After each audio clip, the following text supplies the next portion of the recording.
Buen día entonces a todas y a todos quienes nos acompañan y buen día también a quienes en algún tiempo más verán esta grabación.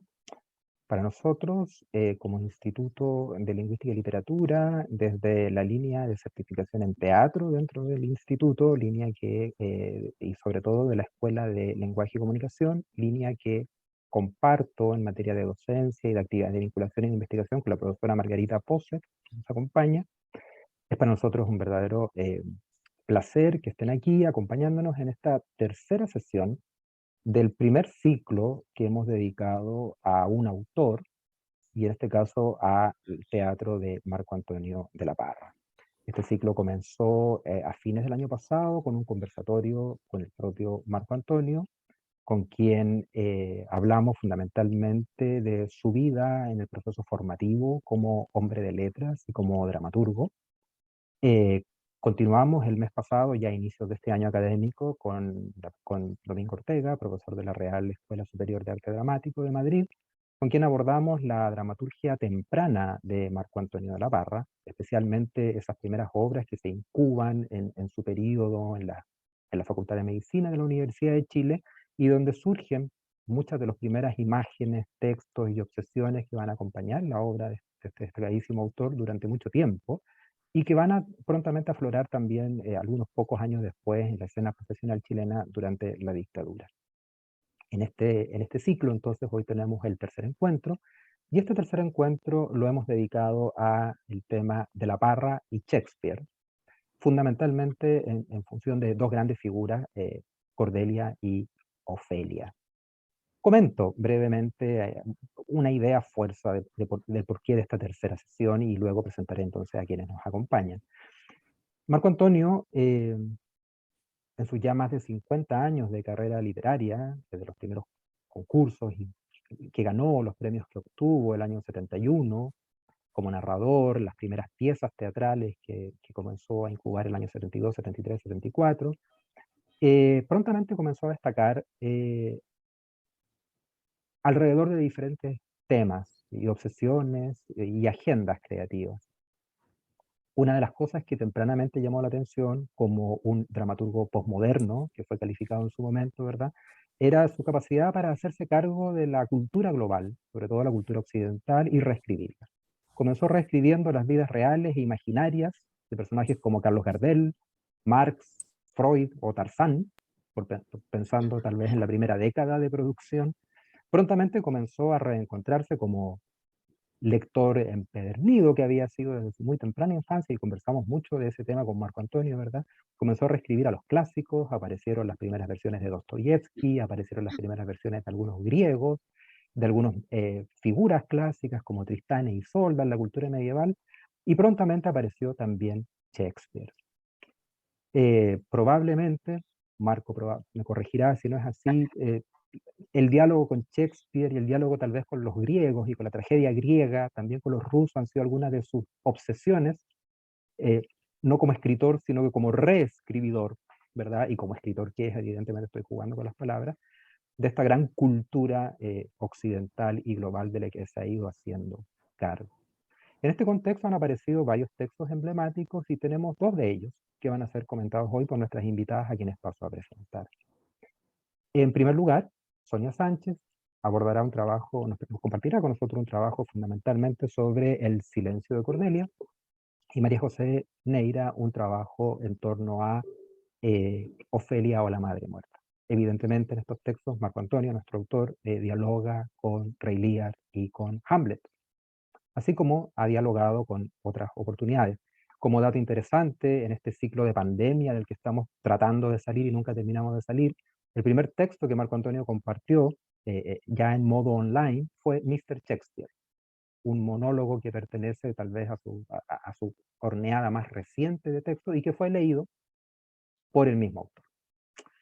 Siendo así, entonces nos ha parecido muy pertinente, por último, en el contexto del protagonismo que la agenda de género, ¿verdad? Y el discurso feminista ha tomado, ¿verdad? En nuestra universidad y en muchas universidades a nivel global, convocar a esta sesión y entonces que dos brillantes y destacadas académicas y artistas nos acompañen y compartan con nosotros sus perspectivas sobre el trabajo de relectura y de reescritura que este destacado artista chileno ha hecho de este clásico que es Shakespeare.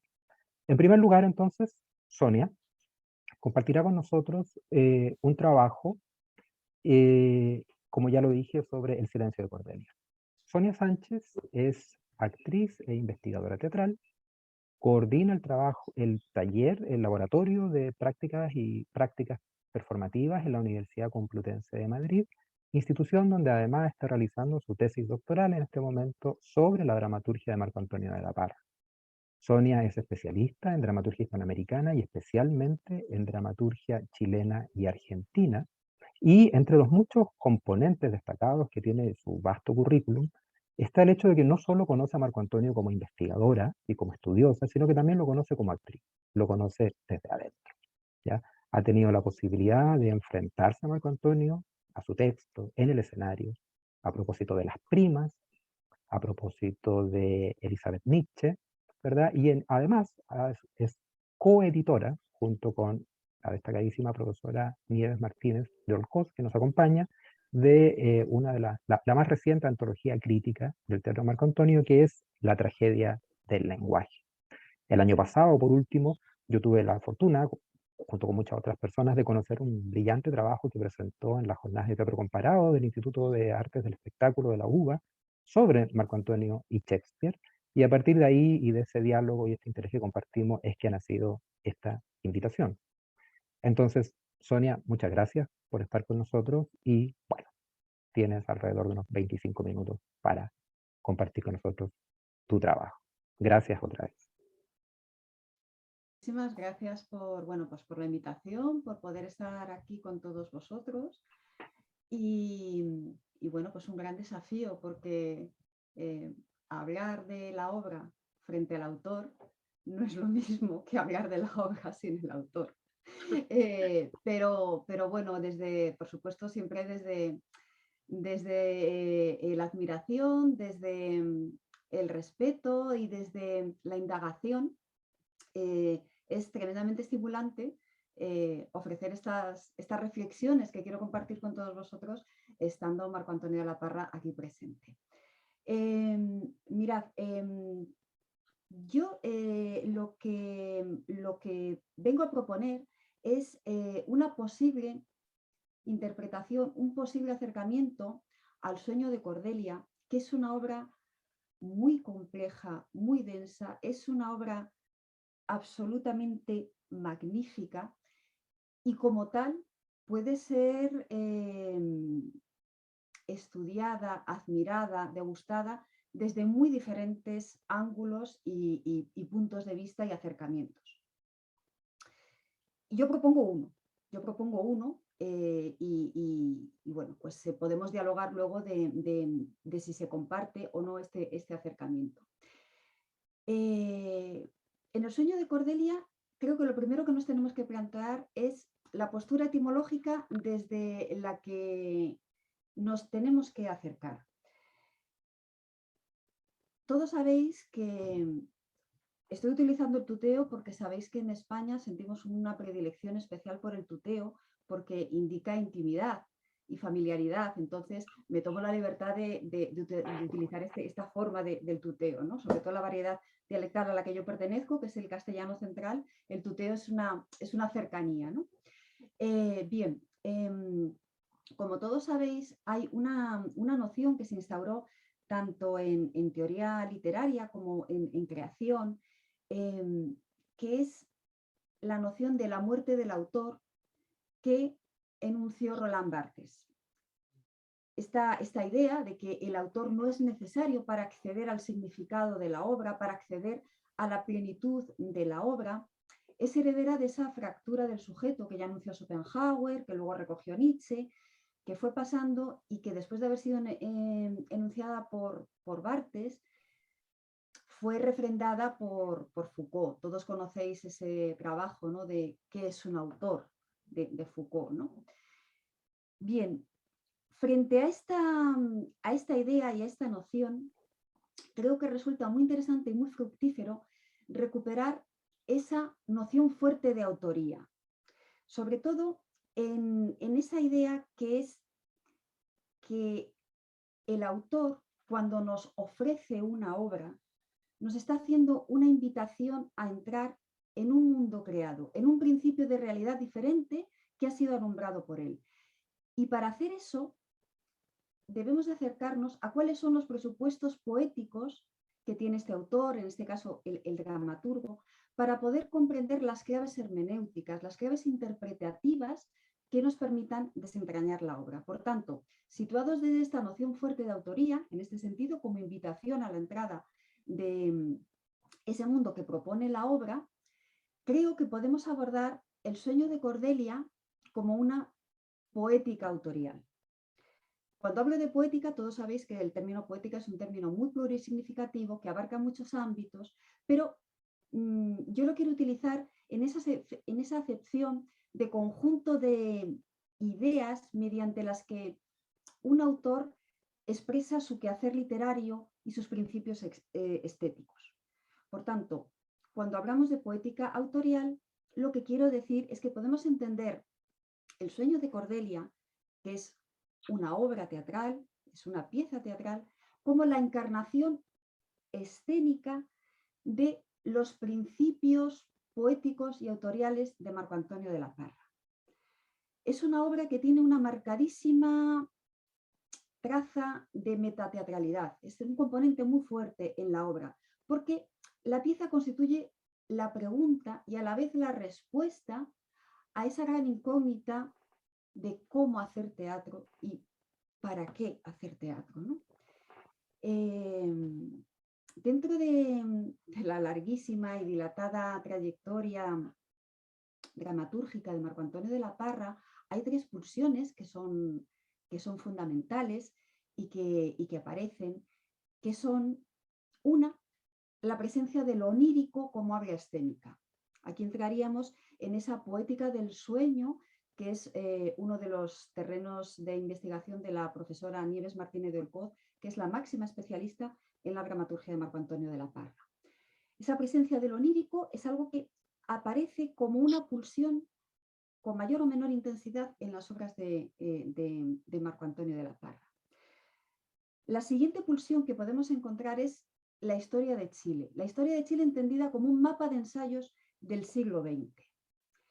Y la tercera es esa permanente apropiación y resemantización que justamente acaba de señalar el profesor Albornoz, esa apropiación de los iconos culturales occidentales, ¿no? Y esa reescritura y resemantización desde la mirada hispanoamericana.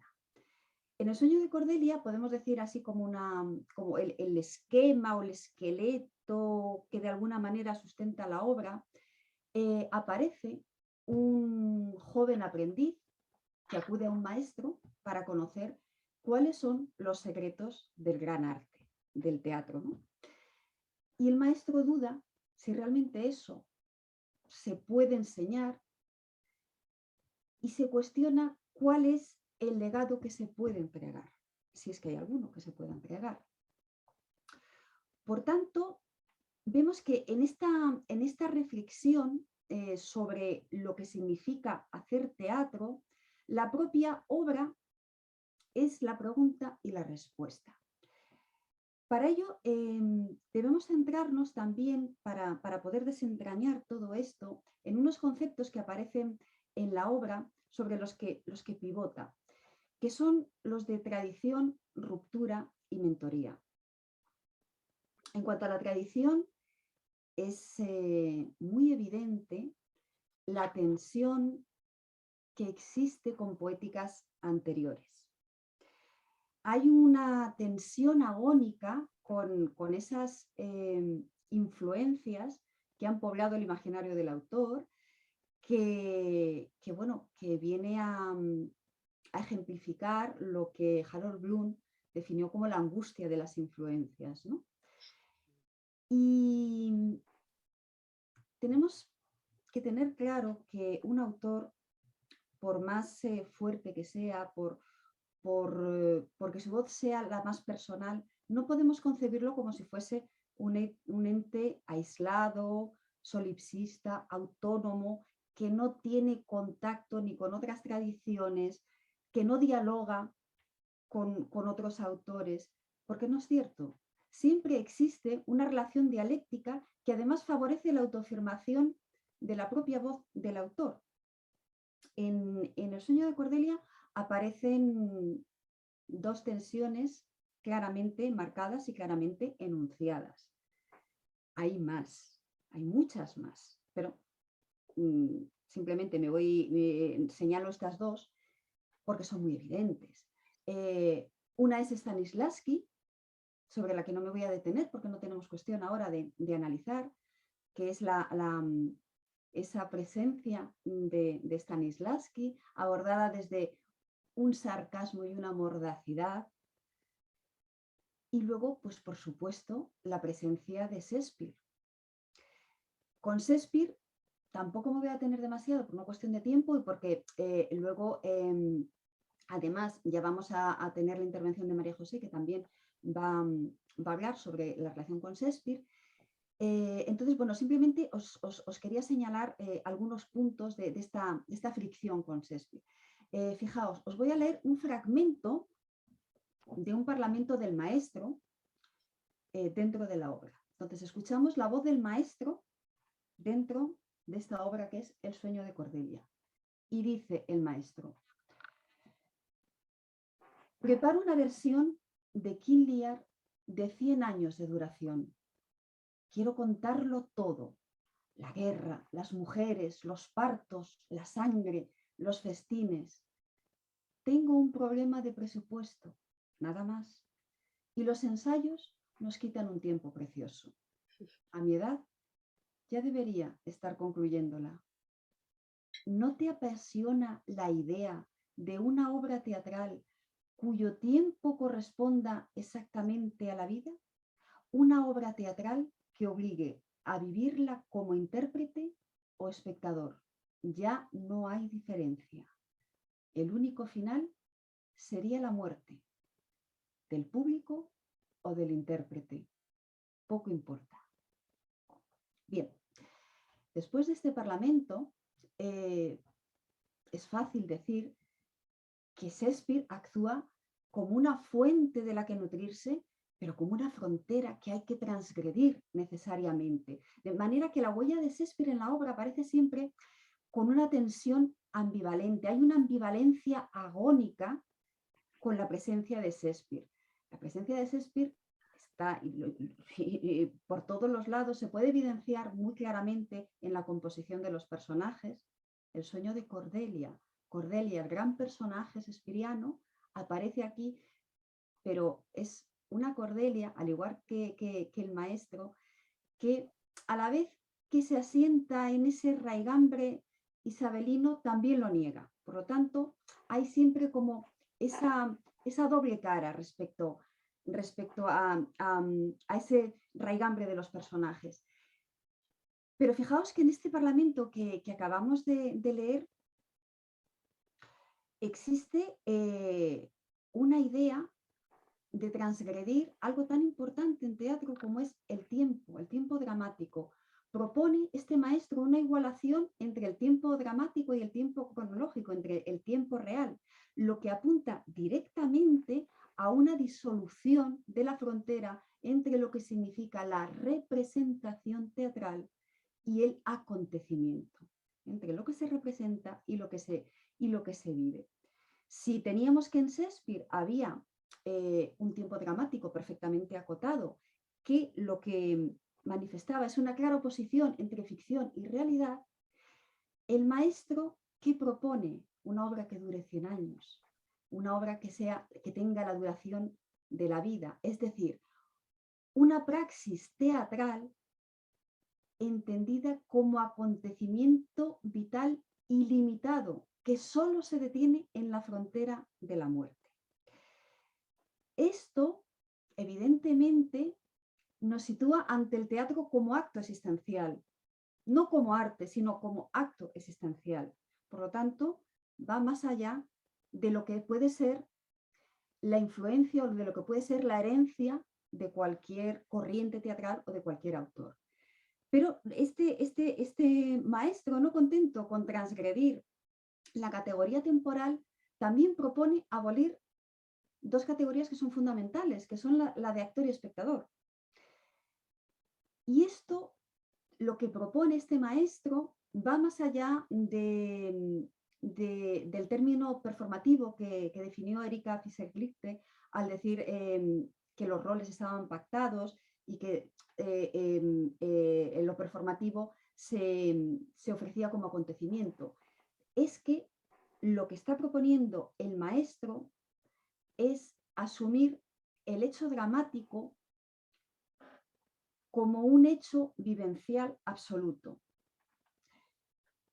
Esto nos remite a uno de los postulados de Marco Antonio de la Parra, que enuncia cuando dice que cuando acudimos al teatro tenemos que jugarnos la vida. Debemos jugarnos la vida al ir al escenario, ¿no? Por tanto, estamos ante lo existencial, ante una manera de posicionarse vitalmente y de modo absoluto frente a lo teatral. ¿Qué ocurre con este maestro que además tiene estas ambiciones tan grandes? Bueno, pues que tiene que posicionarse ante las demandas del aprendiz sobre algo tan importante como es la relación discipular, sobre si se puede enseñar a hacer teatro y si se puede dejar un legado teatral. La respuesta a ello se halla en el propio lenguaje creativo de la pieza y en la propia materia teatral que se aborda. El lenguaje de la pieza nos propone una escena que aspira a lo irrepresentable. En el texto, claramente se nos dice que un barco atraviesa la escena, un pelotón de fusileros apunta y dispara, aparece la explosión de los atentados de Atocha de Madrid, un cordero abierto en canal, aparecen tumbas, aparecen moscas saliendo del cuerpo del maestro.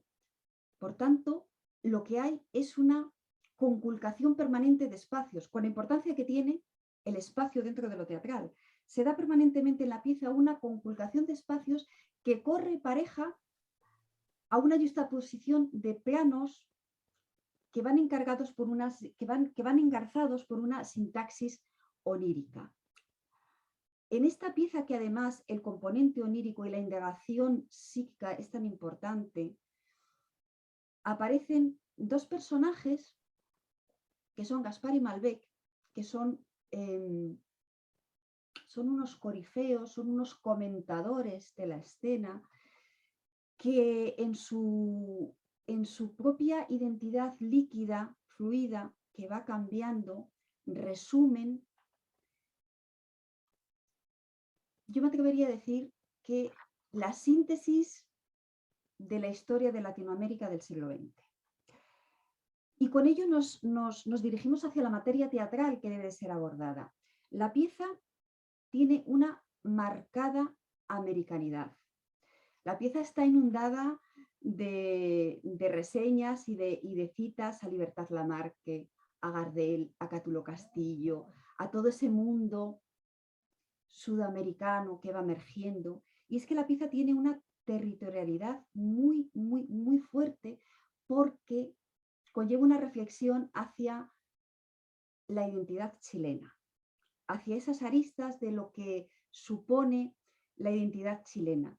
Gaspar y Malbec son dos figuras híbridas que van cambiando y son los patriarcas Carlos Ibáñez del Campo y Arturo Alessandri, son esos grandes patriarcas de Chile, pero también se mutan en esos soldados furiosos, da igual de qué bando sean, que siempre arremeten contra todo, se convierten en los forenses siniestros que examinan el cerebro del autor, del maestro, y son unos personajes que encarnan una condición dilemática. Esta condición dilemática de los personajes no solamente se da en Gaspar y Malbec, sino absolutamente en todos los personajes de la pieza. Todos los personajes de la pieza son víctimas, pero son victimarios a la vez a un tiempo. Esto le permite indagar a través de esa doble condición que albergan los personajes, sobre la controvertida identidad del país, sobre esas heridas que guarda Chile y sobre todo porque no hay un posicionamiento maniqueo sobre cuestiones de la historia chilena, sino que lo que aparece como fondo es siempre un absoluto desengaño por el fracaso de lo que es la esperanza, ¿no?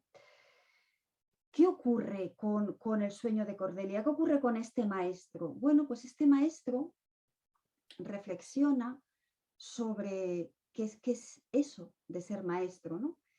Y aquí, a través de esta figura del maestro, podemos recordar las afirmaciones y las dilucidaciones que ha hecho el propio Marco Antonio acerca de cuál es el papel del dramaturgo al final del milenio. Dice Marco Antonio en Cartas a un joven dramaturgo, que es una poética como tal, una poética explícita, no esta encarnación escénica que yo estoy definiendo como poética autorial, sino una poética como tal, Cartas a un joven dramaturgo, que todo lo que acontece en escena está sustentado por la ética. Y dice, os cito literalmente, cualquier cosa que hagas en un escenario tiene una dimensión ética.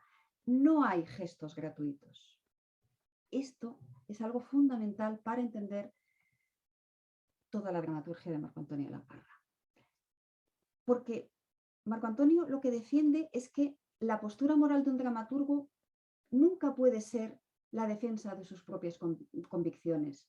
Es decir, el teatro, no sé si os dais cuenta de lo valiente que soy defendiendo estas declaraciones delante del propio autor, con lo que ello conlleva. Pero bueno, hay que lanzarse al vértigo y hay que, en la caída nos crecerán las alas, entonces hay que lanzarse. Bueno, lo que propone Marco Antonio es que el teatro no es el lugar para ir a defender tus posiciones, tus posturas, sino que al contrario, la dramaturgia lo que debe hacer es un examen físico de tus propias fisuras, de las fisuras de tus planteamientos. Hay una cita que a mí me parece, vamos, algo que todo autor que quisiera lanzarse a esto de escribir debería de tener en cuenta. Y dice, os cito otra vez a Cartas de un joven dramaturgo. Fijaos, trabaja con tus propias zonas oscuras. Tú eres ese asesino, tú eres ese cruel perseguidor, tú eres ese torturado criminal, tú el hipócrita que criticas. Esta es la primera lección en ética del arte. Efectivamente, o sea, la dramaturgia es el abandono de las certezas. ¿Pero qué implica abandonar las certezas? Pues la mayor ofrenda que puede hacer un dramaturgo, que es entregar la voz, sacrificar la voz. Marco Antonio de la Parra propone que el compromiso existencial que debe mantener un dramaturgo, y os cito literalmente sus palabras porque esto no es una interpretación mía, simplemente aquí me remito a citar las palabras del autor. El compromiso existencial de un dramaturgo es, atención, ponerse a merced absoluta de la época para que resuene dentro de sí el desgarro de su presente histórico. Por tanto, el dramaturgo no debe pontificar, no debe de establecer relaciones de servidumbre con ninguna ideología, sino que lo que debe de hacer es ofrecer la voz que enuncie la herida de su presente y la herida de la historia, porque no solamente es el instante presente, sino el instante presente como eco de toda la historia, que viene y que recae sobre la pertinencia de ese instante. Por tanto, esa lección indebida que demanda tanto el aprendiz, cuando el aprendiz al final de la obra insiste, cuando es conducido al tribunal inquisitorial y sigue insistiendo en que le ofrezca una lección, el maestro le da la respuesta y esta os cito, leo el párrafo en la que el maestro responde a este aprendiz. ¿Te parece poco un siglo completo? La historia de una cadena de guerras que no cesa, la herida abierta que no cierra. ¿Te parece poco ser el sobreviviente de una estirpe que se ha sacado los ojos? ¿Qué quieres? ¿Un rey soberbio? ¿Un príncipe vengador? Mira en tu propio corazón. Eres ambos. Esa es la gran y única lección que el maestro puede ofrecer al aprendiz. Tener la valentía de abandonar las certezas y de asumir el dolor de la historia. Pero es que esta única lección conlleva aceptar la dramaturgia como un sacrificio. El dramaturgo, lejos de poder agarrarse a corrientes teatrales, a maestrías, a escuelas, a teorías, lo único que puede hacer es ofrecer su voz. Y esa es una entrega en la que yo creo que muy pocos están dispuestos a llegar. Hay que tener muy claro que al teatro se viene a dar, a entregar. Y eso es lo único que nos puede guiar en esta senda dramática que es el tema del teatro. Para aquellos de vosotros que no hayáis leído El sueño de Cordelia, os insto, por favor, que la leáis. Es una obra magnífica, os va a romper la cabeza, os va a hacer saltar en pedazos cualquier presupuesto que tengáis, pero es magnífica, es una maravilla. Y a los más jóvenes, por favor, leed Cartas a un joven dramaturgo, porque eso os va a formar como dramaturgos y por supuesto, como autores. Y bien, yo cualquier cosa que queráis comentarme, aquí quedo atenta a todo lo que me digáis. Muchas gracias. Muchas gracias a ti, Sonia, por compartir con nosotros de forma tan clara y tan precisa y al mismo tiempo tan sensible tu aproximación a este texto y a este autor, además en su presencia, como tú bien comentabas. Efectivamente, quiero nada más sumarme al coro y comentar también como testimonio personal que yo creo que ya somos varias las generaciones de hombres y mujeres de teatro a quienes Cartas a un joven dramaturgo nos ha marcado profundamente, digamos, que lo hemos tenido como texto de cabecera, que lo hemos leído, releído, lo hemos subrayado, nos hemos peleado también con el texto y decimos cómo se pasa de esas cartas a lo que Marco Antonio escribe o lo que escriben otros y uno lo entiende pero no lo logra. Bueno, en eso estamos siempre, pero sin duda, es un texto, además, yo creo que el mejor homenaje para un autor, muy fotocopiado, muy pirateado, muy compartido, digamos, en las últimas décadas, en texto que prontamente se agotó y entonces después también era un texto de alguna forma un poco mítico, uno buscaba esta editorial, dónde estaba, dónde aparecía este texto.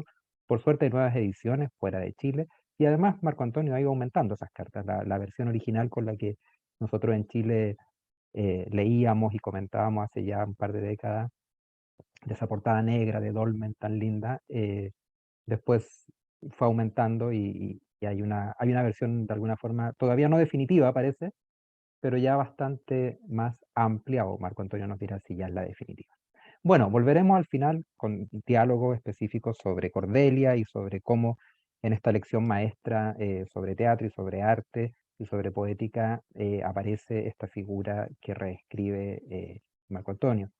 Ahora me interesa presentar a María José Neira. María José también, bueno, María José es licenciada en educación, licenciada en teatro, dramaturga y actriz, como sus títulos profesionales, profesora de lenguaje y comunicación, y tal como Sonia, que está terminando su doctorado en la Universidad Complutense de Madrid, María José está terminando su doctorado en la Universidad de Castilla-La Mancha, también en España. Ya lo comentaba al comienzo, así como Sonia se está especializando en dramaturgia hispanoamericana y fundamentalmente chilena y argentina, María José se está especializando a nivel doctoral en narrativa latinoamericana y fundamentalmente chilena y argentina. Pero a la vez María José es una mujer de teatro, es dramaturga, fue actriz, fue directora, ahora solo se presenta como dramaturga, fue estudiante de Marco Antonio de la Parra en algún momento y como dramaturga tiene también una Ofelia. Es por estas razones que me ha parecido muy interesante, por la forma como viene trabajando este personaje y por la relación histórica que también tiene como mujer de teatro chilena de las últimas décadas con el autor, invitarla para complementar esta aproximación a De la Parra y Shakespeare. Muchas gracias, María José, por estar aquí, por compartir tu trabajo con nosotros. Y entonces eh, tienes la palabra y tienes 25 minutos aproximadamente. Cuando te estés acercando al tiempo, yo te avisaré de ser necesario. Ok, muchas gracias Adolfo, muchas gracias Margarita también por esta invitación y al Instituto de Literatura y Lingüística de la Universidad Austral por poder compartir con ustedes en esta oportunidad. Estoy muy honrada de que Marco Antonio esté presente en la sesión, muy emocionada por eso también, y les agradezco a los que se conectaron para escucharnos a Sonia y a mí. Así es que para ganar tiempo voy a ir empezando entonces a compartir con ustedes lo que preparé para hoy.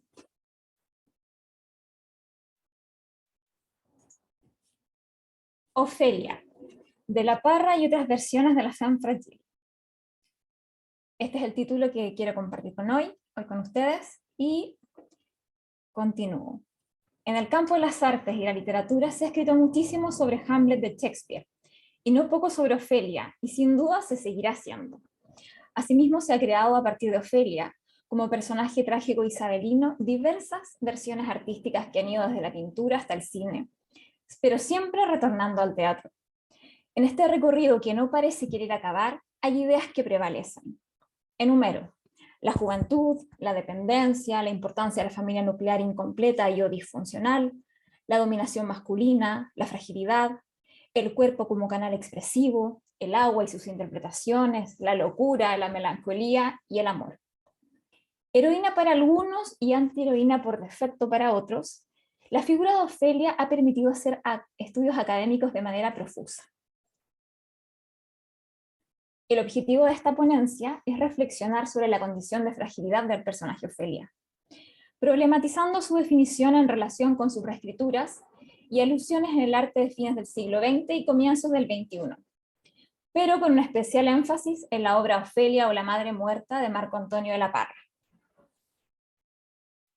En este contexto reflexivo comparado, convocaré 3 textos dramáticos para un diálogo: Ofelia la Madre Muerta de Marco Antonio, La Falsa Suicida de Angélica Lidl y Anemia en el Cuerpo de Ofelia de María José Neira. Y como objeto secundario, Ofelia de Nadia Verana Marcin, una instalación artística. ¿Por qué enfatizar en Marco Antonio de la Parra? Médico, psiquiatra y dramaturgo, conocido por todos, estrenó en 1994 Ofelia o la Madre Muerta, una reescritura de Hamlet de William Shakespeare, que se sostiene desde la perspectiva de Ofelia. Las fisuras psíquicas, la compleja relación de la adolescente con su tenso entorno familiar y social, la instalación en el Chile de los 90, son algunas características por las que escogí este texto para escudriñar en la obra del maestro. Por supuesto que yo ya he sido adolescente en los 90, aporta un poquito a esta ecuación porque es una conexión un tanto poética. Recapitulando, he tenido la suerte de formarme como dramaturga por medio de la lectura insaciable, la observación constante y la realización de muchos talleres. Sin embargo, recuerdo muy especialmente los que llevé con Marco Antonio. Los hice en 2 oportunidades. El primero fue en el verano del 2004, cuando acababa de terminar mi primer año de teatro. El segundo fue en 2009, ya egresada de mi formación teatral. En esas 2 oportunidades recibí el estímulo y la guía necesarias para seguir indagando en mi escritura y avanzando con mis propios procesos creativos. Es por eso que considero que mi propia versión de Ofelia, estrenada en 2008, dialoga muy humildemente con la versión de la Parra, y que su obra fue una influencia importante en mi devenir como escritora. Quienes hemos sido talleristas con Marco Antonio, sabemos que hay que estar bien despiertos, que todo segundo cuenta, que cada reflexión de los participantes o línea leída por alguno de los aprendices liberará un raudal de referentes en todos los soportes artísticos posibles. Sin ánimo de ser considerada una groupie, debo confesar que perseguí, leí y releí cartas a un joven dramaturgo. Ahí coincido con Sonia. Y que traté de conseguir sus consejos. y fue un texto que me acompañó durante toda mi carrera teatral. A continuación, me centraré en el foco de mi exposición, el personaje de Ofelia, en sus 4 versiones diferentes.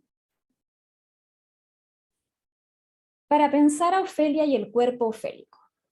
Imagen 1. La voz ahogada al fondo de la garganta. Ofelia encarna la lucha por querer decir y no poder. Esa necesidad de reclamar infructuosamente que la hace tan vigente en los tiempos convulsos en los que vivimos hoy. Sin embargo, esa imposibilidad da pie a que su figura sea la base creativa de muchos otros artistas hasta la actualidad.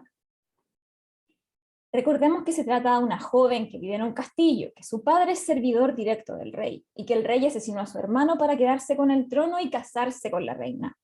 Que el hijo doliente de ese rey fallecido y esa madre traidora es Hamlet, el enamorado de Ofelia. Luego que Hamlet clama justicia por el fantasma del padre y que rechaza a una Ofelia quien de paso pierde a su familia durante esta cruzada justiciera.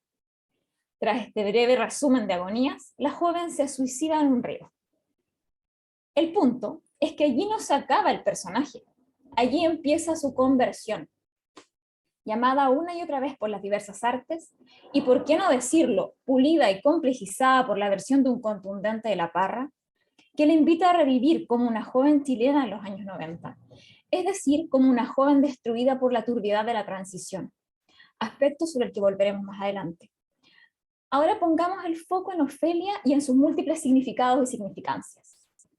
Ofelia vive en el silencio de un cuerpo sumergido en el agua, callada y obediente, incapaz de ponerse de pie y hacerse oír.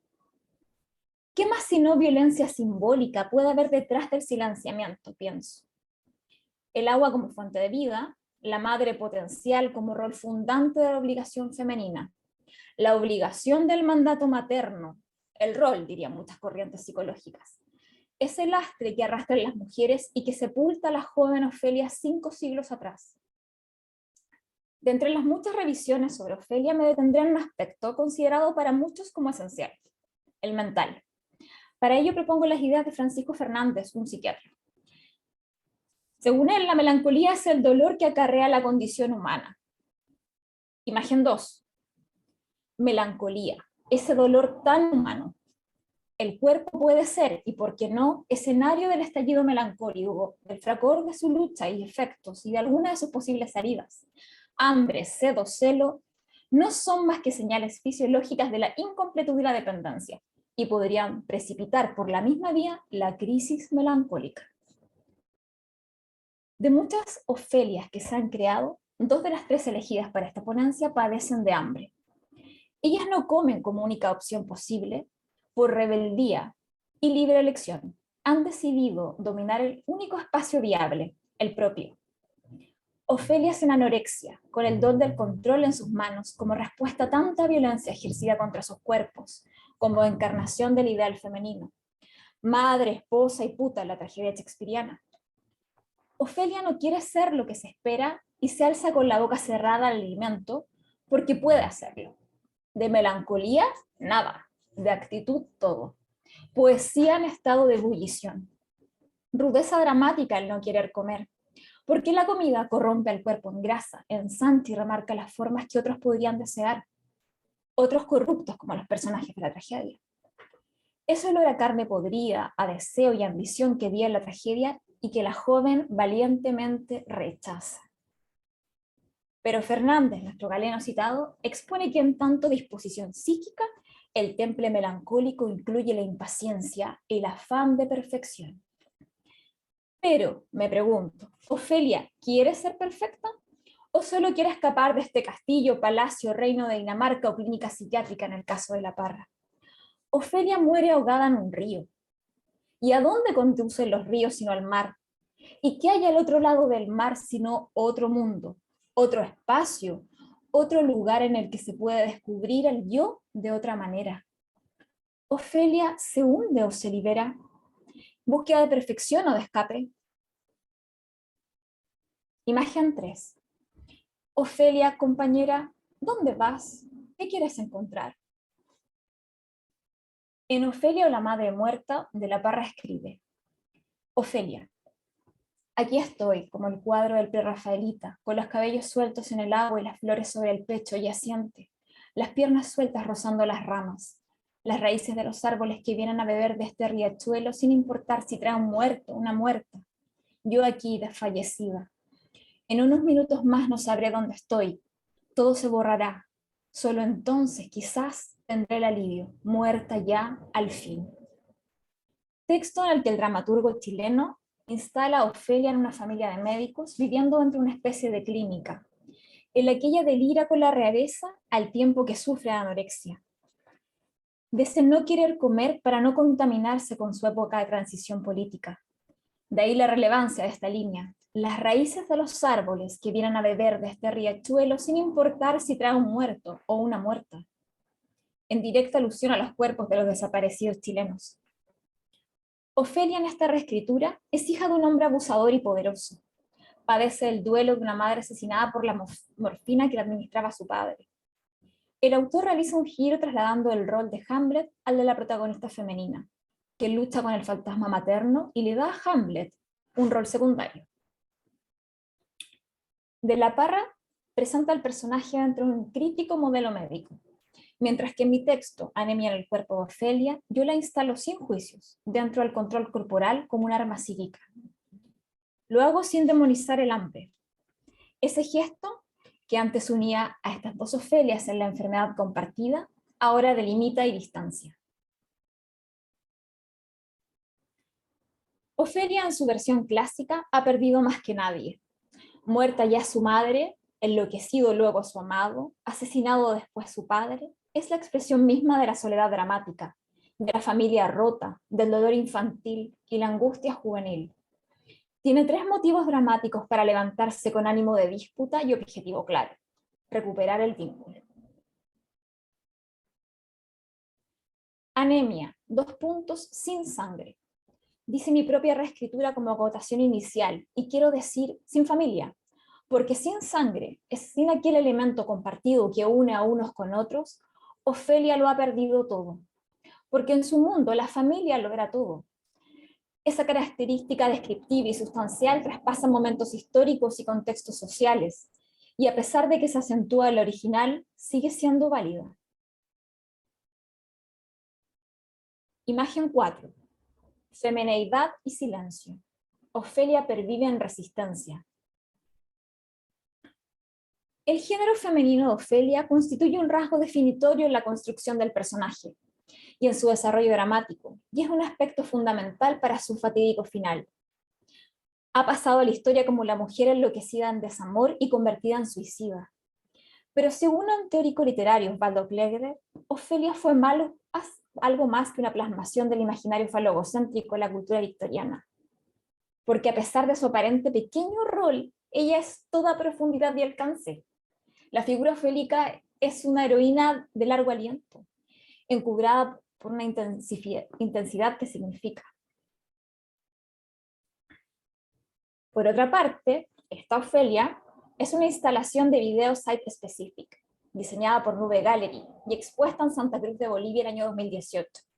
Y se basa en imágenes que muestran cómo la artista Nadia Verena Marcin se sumerge en un sarcófago de cristal lleno de agua durante una presentación en vivo en San Francisco, mientras como telón de fondo tenía un lienzo con la pintura Ofelia de John Everett Millais. La instalación alude a un personaje reconvertido en cita de citas, llena de simbolismos y abierta al juego comunicativo de evidenciar su propia condición de silenciada. La intervención pretendía ir construyendo la Ofelia del siglo XXI.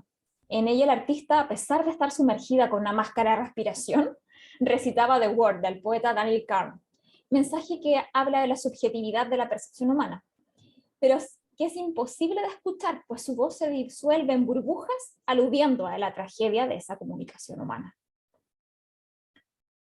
No obstante, Ofelia comunica en mucho y en todas sus versiones, y expresa y expulsa su mensaje a través de los siglos.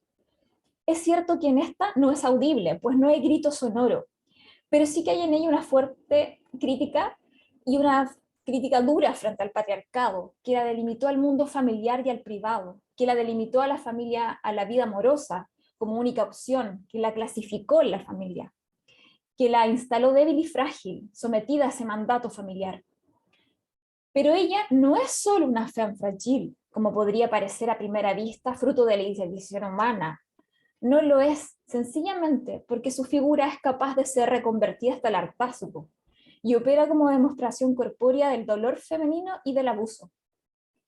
Lo ofélico se convierte entonces en una denuncia fuerte y clara y actúa en el mundo público, es decir, se hace presente por medio de las nuevas versiones de sí. Por tanto, comunica y trasciende. Pero a pesar de esta lectura, para María del Mar Rodríguez, una teórica literaria, Ofelia es uno de los personajes más inadvertidos debido a su debilidad de carácter, a su obediencia incuestionable y a su casi patético final, lo que no parece convertirla en una heroína shakespeariana como lo fue Julieta al defender su amor. Pero lo que Rodríguez no contempla es que Ofelia no entra en el juego de la obediencia, pues ella escoge la alternativa de la locura como opción, frente al acatar la dinámica femenina del verse como pieza estratégica para cumplir con las ambiciones paternas o el enfrentarse a los desafíos personales de Hamlet. Ella pierde el juicio. Esa locura la saca de la tragedia hamletiana y la devuelve a la propia. Mientras tanto, en Anemia en el cuerpo de Ofelia, del año 2008, reescritura del siglo XXI, yo presento a una joven Ofelia enfrentada con sus fantasmas, encerrada en una casa en la que ya no queda nadie. La protagonista lucha consigo misma frente al dolor máximo de la orfandad, llegando incluso a duplicarse en una melliza imaginaria y trayendo a sus padres de la muerte para mantener un último diálogo con ellos. Se trata de una suerte de despedida y de un asumir el rechazo de Hamlet para seguir con su vida, pero lejos de esa casa familiar. Escribí en 2008. Ofelia. Madre, escúchame. Fui a embriagar el corazón para preservar tu rostro en alcohol y se disolvió en la borrachera. Ya no sé cómo quererte. Perdóname, madre, y enséñame a decir te quiero. Dímelo tú primero para repetirlo de una vez. Perdóname y ándate después de amarme de una vez por todas, madre. Silencio. No hay solución, salta a la vista. Mi madre se muere. Polonio, y debes cuidarla y amarla para que lo haga en paz. Ofelia, ¿y quién me cuida a mí? ¿Dónde coloco mi cuerpo ahora? ¿Qué brazo lo guiará cuando quiera rebotar entre la estratosfera y el subsuelo? ¿Qué haré con las partes que no me obedecen? ¿Cómo las convenceré? Deseo tanto absorber, invadir y matar, pero es preciso vaciarse antes. Deseo tantas cosas y no me explico por qué. No entiendo. Ser hombre es más fácil. Las mujeres mueren de amor, pero los hombres, aunque mueran solos, lo hacen con más dignidad. En este fragmento se cuestiona el mundo adultocéntrico patriarcal al que Ofelia pertenece, y que de alguna forma provoca la necesidad de discusión y enfrentamiento con la figura paterna. Polonio es el defensor del ideal femenino, que destruye a Ofelia porque la obliga a seguir un patrón dado. Es una joven, pero no hay descubrimiento ni exploración factible cuando ya todo está preestablecido. ¿Cómo construir un camino propio en semejantes condiciones? El deseo de ser de otro género apela precisamente a tener aquello que se es negado, porque no es admisible como parte de la feminidad. Imagen 5. Femenino. Ese constructo social que hiere tanto. Rodríguez, la estudiosa de la literatura, cree que esta identificación de la mujer como esposa que Shakespeare escribe en la mayor parte de sus heroínas femeninas proyecta las corrientes del pensamiento puritano de la época. Pero en este sentido, femenino es el que cambiará las reescrituras escogidas. La femme fragile per se ya no es permisible. Queremos saber que hay algo más que se esconde detrás de esta mujer obligada a obedecer. Y queremos estar en lo correcto cuando escribimos que ella está en la tragedia para evidenciar una forma de ver, de habitar el mundo con la que su autor original tenía por lo menos recelo. De este modo, las siguientes versiones mostrarán variantes, pero mantendrán esta premisa. La fragilidad del personaje contiene toda su fuerza, y ni Hamlet se la puede quitar. En Ofelia la madre muerta, se manifiesta una vez más esa necesidad de expresión coartada, pero se hace aún más evidente, incluso al punto de admitir que no es tan ingenua, ni tan inocente, ni tan indiferente como parece. No es solo el amor o desamor lo que la mueve, También es la urgencia de querer participar, de estar presente, denunciar, hacerse ver y hacerse escuchar. Ofelia, a fines del siglo XX, de frágil, nada. De la Parra escribió: Ofelia, ¿estás contento? No se tiene derecho a estar muda. No se puede soñar sueños que no están permitidos. No se puede pensar lo que nadie se atreve a pensar. No les puedo decir en la cara lo que saben que sé y ellos no quieren saber. Y se hacen los que no saben, pero bien que lo saben. Y la mejor prueba es esta. ¿Lo saben o no lo saben, mi querido Hamlet? Otro ejemplo aparentemente como contraposición sobre la obsesión de Ofelia con el amor emerge en La falsa suicida, obra de la dramaturga española Angélica Lidl, historia que surge luego que una mujer se lanza al vacío, pero es rescatada por un hombre que a raíz de esta acción queda lisiado de por vida.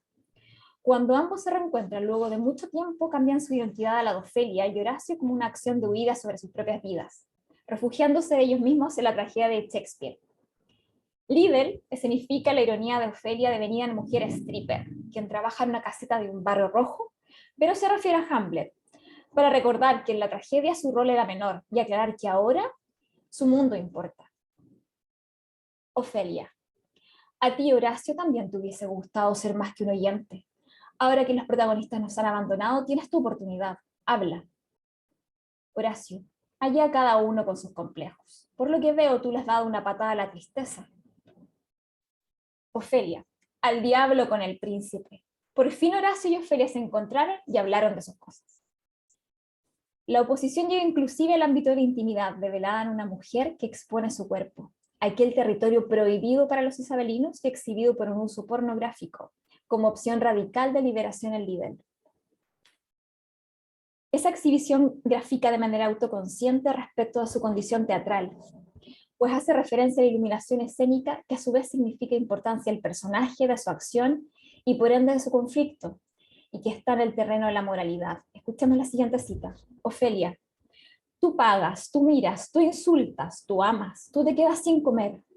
Soy una buena Ofelia, un cebo sin voluntad. Horacio, ¿a ti no te gusta mirar? Ofelia, aquí toda la luz es mía. Al respecto, el citado psiquiatra Fernández reflexiona: el modelo del recato femenino es en una evidencia incondicional e incuestionable que terminará por liberar al yo femenino e individual de forma corrosiva. Ofelia se desarrolla en un ambiente tan masculino como el de Gertrudis. No cuenta con una madre que lo oriente, su padre es bastante manipulador, y sin embargo, ella toma prudentemente sus decisiones íntimas. Decide amar al príncipe a expensas de su padre y de su hermano, porque ellos no pueden recriminarle cuánto sostienen una doble moral. ¿Cuánto importa su moral si como joven lo construye, lo arma y lo desarma? Importa tan poco que el líder lo lleva al extremo. Si ya nada importa, entonces Ofelia se exhibirá, usará su cuerpo ya no dormido para el goce lascivo y lo expondrá al público que además le pagará por hacerlo. Lo más llamativo es el componente de placer que agrega esta versión. Ofelia goza con el poder que le otorga su cuerpo, porque es un ser abandonado. Imagen 7. Una vez más el control. Antes el hambre, ahora la exposición. Ofelia es su solitaria y única dueña. Parece que por fin ella es dueña de algo. Cree incluso que de sí misma, pero una vez más queda a expensas de otros.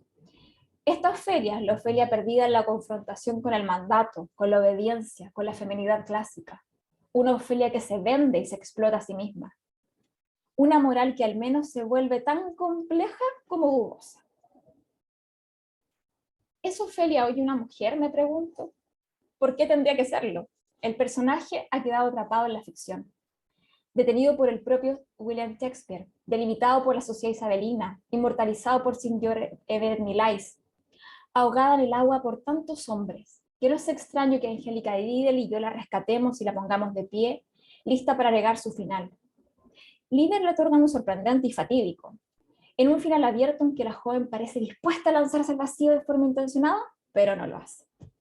Y yo la dejo lista en la puerta para irse al hogar de su inexistente familia. Ambas autoras parecemos disfrutar con el umbral escénico. Imagen 8. Ofelia es un rito de paso. ir hasta el límite para desbordarse. La locura. Como dice María del Mar Rodríguez, se trata de un estallido de todo aquello que yacía confidencial e inmerso en la intimidad oprimida, de un escape y no de un logro, por lo que tendemos como espectadores a compadecer a Ofelia sin verla como una figura femenina heroica. Y luego agrega, Ofelia libera su silencio, enseña su cuerpo oculto, su habla de un peligroso lirismo, figurativo, sexual y promiscuo. Su locura es la única salida, la evasión de la realidad insostenible. Y así lo comprueba de la Parra. Ofelia, claro que sí, y por eso me protejo. Sé que me desean y que me odian. Extraña situación. Una sola cosa, yo, pobre cosa. Y tantos sentimientos antagónicos. Quieren abrir mis piernas y mi boca. Cierro ambas. Desde ahora, muda. Ofelia ha sido expuesta en su humanidad desde el día cero de su aparición isabelina, cuestión que ha sido reforzada por las reescrituras actuales. Pero ¿qué tiene este personaje a quien no se le permite morir en paz? Al respecto, la literata Rodríguez reflexiona, ¿por qué temer tanto la liberación de una joven lunática? ¿Para qué empobrecer una muerte que logra por un instante alcanzar una emancipación del yo femenino? Esta imagen de mujer libre no podía durar mucho en el siglo XVII, y su destino era morir. Y yo agrego, morir para renacer siglos después, transformada y devenida en ícono del feminismo, porque hoy sí se lee como su aparente fragilidad esconde una fuerza adecuada al contexto. Por eso, la instalación en video de Nadia Verena Marcin tiene sentido, porque lo relevante no es lo que hace Ofelia, sino aquello que no puede hacer y cómo lo explicita. Una mujer sumergida en una pecera, respirando apenas por el artificio de una escafandra, tratando de pronunciar palabra con el fondo romántico de la pintura rafaelita atrás, la misma a la que aludía de la Parra. La mujer como mascota, como pez dentro de un receptáculo de cristal, expuesta como la stripper de Lidl, sola como la Anemia en el cuerpo de Ofelia, presa del rol femenino materno que representan las aguas, o flotando abrazada al útero de la madre muerta del texto de la Parra. Entonces nos preguntamos, ¿de qué es víctima Ofelia? ¿De los hombres? ¿De su tiempo? ¿Del autor? ¿De las escrituras? ¿De su juventud? ¿De su contexto? De todo eso que nutre la humanidad escénica, aquello que representa la reconstrucción del personaje doliente y simbólico. En el caso de la Parra, quien presenta una escena hospitalaria, aséptica pero inmunda, en la que la joven siente el más profundo asco y decepción ante la evidencia de los crímenes sin justicia, es posible afirmar que ella es víctima del Estado, que le ha jodido la vida, como hija de la dictadura y adolescente de la transición. Los contextos no son solo telones de fondo, como propone críticamente el artista visual Nadia Martin. Son actores paralelos que influyen e incluso determinan la figura ofélica en cada caso. Ofelia absorbe su entorno y lo hace suyo dentro de los márgenes predefinidos lo permiten, y reacciona conforme a ellos. A veces hasta salirse de estos, cuando la situación no hace más que apremiarla. Se ha dicho que el siglo XX es la conciencia del desastre. Ofelia vive en ese desastre, lo huele, lo anuncia, y como menciona de la Parra, en el siguiente texto, Ofelia, no he descuidado mis estudios, no he descuidado mis cabellos ni mi ropa, no estoy loca, solamente cautelosa. Aprendo mucho, en las noches leo ávidamente, nado y me mantengo sano. Solamente no quiero que me toque, no quiero que me maten. Aquí la muerte ha entrado por todas partes, y yo lo sé, yo lo sé. María José, estamos en la hora, por si puedes ir cerrando, por favor. Ok. En conclusión, la figura de Ofelia como personaje regresa al mundo literario, escénico y visual debido a su fuerza sensible, pero no a la fragilidad de condenada a muerte, porque es dejada en vida por muchos autores. La femme fragile de la literatura comparada existe en la pluma de Shakespeare, en el pincel de Sibert Evelyn Vilois, pero no es posible en la actualidad, porque esa fragilidad no es admisible para la sobrevivencia del género. Y Ofelia, a pesar de su carácter literario, emerge como acusación histórica al mundo femenino. Ojo ahí, acusación histórica del mundo femenino, con todos los autores que hemos nombrado. Los textos de Liddell llevan al extremo su necesidad de autoafirmación, al enfrentarla con el peligro de convertirla en una trabajadora sexual. Los escritos de la Parra la escudriñan en una disección psiquiátrica para mostrar a un Chile transicional turbio que la permea mentalmente.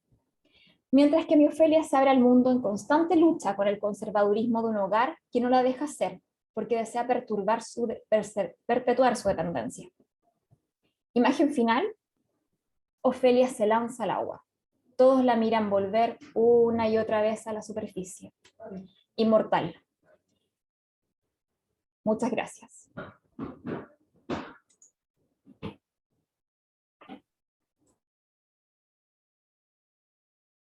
Bueno, muchas gracias. Muchas gracias María José, muchas gracias Sonia, muchas gracias Margarita, por supuesto, como corresponde, y Marco Antonio, por supuesto, va a estar aquí presente. Aunque estamos pasaditos los minutos, pero propongo que nos tomemos, aunque sea un par, para a lo mejor un diálogo. Hemos escuchado estas maravillosas clases y presentaciones. Si alguien tiene algún comentario, alguna pregunta, estas dos perspectivas tan diversas de leer a Marco Antonio y estas dos formas tan distintas con las cuales Marco Antonio lee a Shakespeare. Mientras piensa en sus comentarios, yo quiero agregar dos datos nada más. Uno interesante tal vez para poner en contexto estas dos obras. Hay unos buenos cuantos años que separan la Ofelia de la Cordelia de Marco Antonio, ¿verdad? Por lo menos en las versiones que los conocemos, y es muy interesante eso, como un texto, la Ofelia tiene ya casi 20 años y probablemente estaba incubado un poquito antes, ¿verdad? En el tiempo en que además Marco Antonio vivía desde dentro de ese Chile de la transición, digamos, en España como agregado cultural, etcétera. Y el otro es un texto ya mucho más maduro de reflexión sobre el arte poética, que él sin embargo venía trabajando ya desde los 90. Por otro lado, simplemente porque este ciclo tiene a Marco Antonio como figura protagónica en sus diferentes dimensiones, a Angélica Líder, que María José mencionó varias veces, también pertenece de alguna forma al universo de la Parra, digamos. Se formó en los talleres de Marco Antonio de la Parra, y ella misma, creo yo, siempre ha reconocido de alguna forma la deuda que tiene formativa, digamos, con el influjo que Marco Antonio significó en su trabajo. Entonces, es muy interesante cómo Marco Antonio no solo forma dramaturgas y dramaturgos y hombres y mujeres de teatro, sino que sus propias obras que él reversiona, luego son reversionadas por quienes se forman con Marco Antonio reversionando. Me parece que hay ahí un hilo para seguirle la pista, muy provechoso. Nieves, parece que querías decir algo. ¿O está sin micrófono? Sí, Bueno, muchas con gracias. Nieves, que es la principal especialista que hay en el mundo sobre la obra de Marco Antonio. Así que adelante, por favor. Gracias por estar aquí. Muchas gracias. Yo quería agradecer a todos los presentes esta ocasión que nos han dado. Sonia, que yo no tengo palabras porque es evidente que es no solo mi mano derecha, sino mi alter ego absoluto, académico y escénico. Acabo de verla actuar ayer y es una grandísima actriz. Como estamos entre personas de escenario, estamos con investigadoras y investigadores artistas y artistas investigadores, me gusta mucho mencionar a esto. Adolfo se sonríe porque ese berenillo lo tiene muy compartido con Domingo Ortega, ¿verdad? Y se nota. Y el universo que convoca a Marco es este, ¿no? Este universo haciendo honor también a nuestro querido Jorge Dubati, que es quien acuña estos términos. Y quería agradecer esta convocatoria, por supuesto, la presencia de Marco, que es tan difícil conseguir en un acto. Yo no sé cómo lo ha hecho Adolfo, no sé cómo lo ha conseguido, pero tenemos que destacar que esto es un privilegio, y porque te vas a acostumbrar y luego, luego no sé qué vamos a hacer. Y yo ya te digo que nadie lo ha hecho y bueno, estamos encantados, desde luego, todos. A las profesoras, con María José me he visto hace poco, ha sido una casualidad que volviéramos a coincidir en un seminario el semestre pasado, la tengo muy presente también. Y yo quería, con la inspiración, o sea, el recordatorio que nos ha hecho María José de las ideas fundamentales, ¿no?, que todos compartimos sobre Ofelia, y la claridad que yo ya sé que tiene Sonia para penetrar el universo de Cordelia, que he compartido con ella en la tragedia del lenguaje, y motivado, incentivado y provocado, y con quien he tenido la ocasión de asistir además a la presentación en Buenos Aires, donde ese texto, quiero aludir a ello, fue encarnado por Osmar Núñez en El Maestro, ¿no? Lo tenía yo hoy muy presente. Tenía yo hoy muy presente, gracias a las dos ponentes, es obvio que María José es dramaturga, y también me ha ayudado a ello, a los actores que han encarnado las piezas que estamos hablando, se hayan representado o no todavía. Y quería hacer en ese sentido un recordatorio a Osmar por su lectura magistral en Argentina, a Ana Jovino, que encarnó a la Ofelia más excelente que yo he visto. Marco puede dar mayores testimonios de esto en el Teatro Nacional Cervantes, reflejando muchísimos de los aspectos que aquí se están hablando. Y yo he tenido muy presente a mi querido maestro y jefe de investigación muchos años en Yale, Harold Bloom, gracias a las palabras de las ponentes, que creo que hubiera estado encantado de escuchar esta idea de que un autor que encarna, capaz de encarnar la poética shakespeariana reescrita en el siglo XX, ¿no? Como bien se nos ha recordado. Creo que esto es extraordinario. Si Harold nos está mirando en el cielo, de estar bailando como bailaba como Falstaff y absolutamente entusiasmado, porque creo que eso es algo que yo no he escuchado nunca en un seminario dejar claro, con la importancia que tiene la obra de Marco, como en este momento, y lo quiero destacar, porque creo que es algo que une todas nuestras miradas sobre la obra de Marco Antonio y que es esencial, ¿no? Y bueno, muchísimas gracias por concretarlo, inspirarlo y materializarlo como conocimiento, ¿no? Como investigadores artistas, a todos los presentes que sé que han contribuido en ello, como yo misma, en toda su trayectoria, ¿no? En ediciones, en estudios, en direcciones escénicas, en actuaciones, y sabemos de lo que estamos hablando y lo difícil que es, como artistas y como investigadores, dejarlo claro en el universo académico, ¿verdad? Muchas gracias. Muchas gracias a ti, Nieves, por tu siempre lúcido comentario. Agregar dos cosillas. Uno, me parece maravillosa la coincidencia, porque como saben, este ciclo lo hacemos, entre otras cosas, en el marco del curso de Teatro Universal que yo doy en el Instituto de Lingüística y Literatura, y justamente en nuestra última sesión comentábamos a Harold Bloom, comentábamos el volumen de Harold Bloom y su mirada y su vida. Estamos hablando más que un libro, ¿verdad? Una vida leyendo y pensando a Shakespeare. Y por otro lado, simplemente quiero decir que no sabía el dato de Osmar Núñez, pero no me puedo imaginar un actor más fantástico de la escena, una herencia para ser el maestro que Osmar, ¿verdad? Marco, ¿tú querías decir algo, por favor? Seré muy breve. Estoy muy agradecido, muy conmovido por ambos trabajos. Me demostraron algo que yo me temía, digamos, que todas mis obras son cartas al joven dramaturgo, todas. Y Ofelia y Cordelia son tal vez las principales investigaciones en la poética del sueño.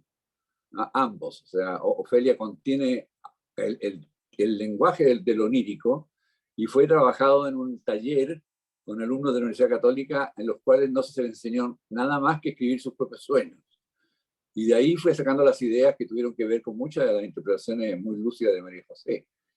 A Sonia le agradezco muchísimo la presentación de tal vez la obra más compleja de mi intento de revisar esta poética del sueño. Debe contener unas 8 obras en una, y donde está la influencia muy fuerte de lo que me impresionó el público de García Lorca en su momento, en la dirección de Luis Pascual, que ahí empecé a trabajar sobre esta forma de presentación del material, esta divagación, esta reflexión profundísima sobre lo que es el teatro. Pregunta que para mí está en todas las obras y por eso son siempre todas cartas al joven dramaturgo, y estoy escribiendo una más. O sea, las obras completas tendrían que ser tomos, que a lo mejor de pronto conseguimos con Nieves colocar algunas. Eso, muchas gracias. Muchas gracias, Marco. ¿Alguien más que quiera agregar un último comentario, pregunta, reflexión, después de estas magníficas presentaciones y estos, por supuesto, brillantes comentarios de Nieves y de Marco? ¿Alguien que quiera agregar un comentario, una pregunta, una reflexión? Margarita, por favor. Sí. Bueno, también agradecer y pensando un poco en nuestros estudiantes, y que esto va a quedar grabado, Solamente recomendarles que la revisen, que revisen esta hora en la cual escuchamos a estas personas que han estado dedicadas, digamos, largas horas de su vida, tanto a crear como a investigar, porque aparecen muchas nociones, muchas referencias, muchos mundos, que no se degluten a una primera comida. Entonces es muy importante que ellos entiendan, que nuestros estudiantes entiendan que tras esta dramaturgia, en este caso de Marco Antonio de la Parra, existen muchas cosas por explorar. Y aquí vemos dos investigadoras que toman dos obras y abarcan mundos tan distintos, tan diversos, y sobre todo frente al autor con todo lo que eso conlleva, ¿no? Así que yo agradecer a Sonia, agradecer a Marco que otra vez nos acompañó, y decirle a nuestros alumnos que revisen de nuevo esto, que pregunten, que abran su mundo, porque en realidad nosotros vivimos en un país donde las artes escénicas no es el pan de cada día. Tenemos estudiantes, ¿no es cierto?, que llegan a nuestras aulas a veces sin haber visto nunca una obra de teatro. Y uno dice, pero ¿cómo eso puede ser posible? Bueno, lo es, porque es una realidad dura. Eh, y nosotros hicimos un primer ensayo en el curso donde ellos definen lo que pensaban antes del curso de lo que era el teatro y lo que van pensando ahora. Y uno se va dando cuenta de una realidad país que es muy fuerte y que a veces los que estamos en la academia, en el teatro, desconocemos por completo. Por lo tanto, yo creo que esta instancia y tener a estas personas con nosotros, yo creo que el gran plus es ofrecer la posibilidad a nuestros estudiantes de comenzar a abrir sus mundos. Eso nada más. Gracias. Bueno, gracias a ti, Margarita, y solo para no abusar del tiempo de ninguna y de ninguno de nosotros, otra vez, gracias Sonia, gracias María José, gracias Nieves, gracias Marco, y por supuesto, gracias Luis, Evelyn, Samuel, José, Linda, Claudia, Rayén, Esther, Benjamín, y todos quienes nos van a acompañar cuando sigamos viendo este video en clase y en futuras sesiones. Hoy hemos estado acompañados por algunas y algunos estudiantes, pero también por varios colegas, actores, actrices, lo cual hace que este encuentro de verdad muy seguramente va a ser muy fructífero gracias al registro que queda del mismo. Marco, como siempre, un honor y un gusto contar con tu presencia, y nos veremos en la cuarta sesión de este ciclo, ¿verdad?, dedicado a Marco Antonio de la Parra. Muchas gracias, lo dejamos hasta aquí. Chao, chao. Muchas gracias. Gracias a todos. Gracias a todos. Chao, gracias. Chao.